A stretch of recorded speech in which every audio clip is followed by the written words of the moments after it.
This is my rock cycle project. Via this project, I will explain you the rock cycle. There are three basic forms of rock: igneous rock, metamorphic rock, and sedimentary rock. When lava cools down on the Earth's surface or when magma cools down below the Earth's surface, it forms igneous rocks. Igneous rocks have a glassy appearance with bubbles and big grains of minerals like obsidian and pumice.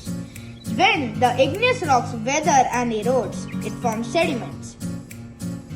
The igneous rock changes into metamorphic rocks when it's under intense heat and pressure.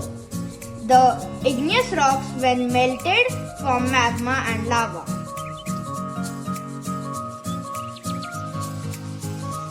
Now let's look at sediments. Over a period of time, they build up in layers to form sedimentary rocks.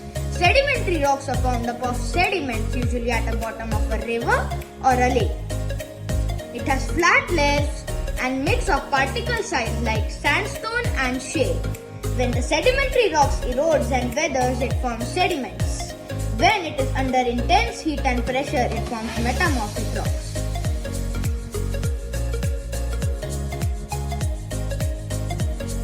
Metamorphic rocks are formed when old rocks change due to intense heat and pressure.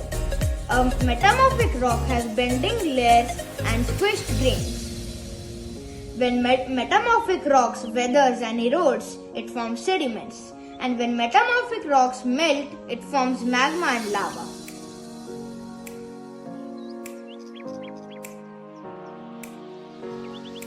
So as you saw, every rock when comes into a particular circumstance changes into another type of a rock.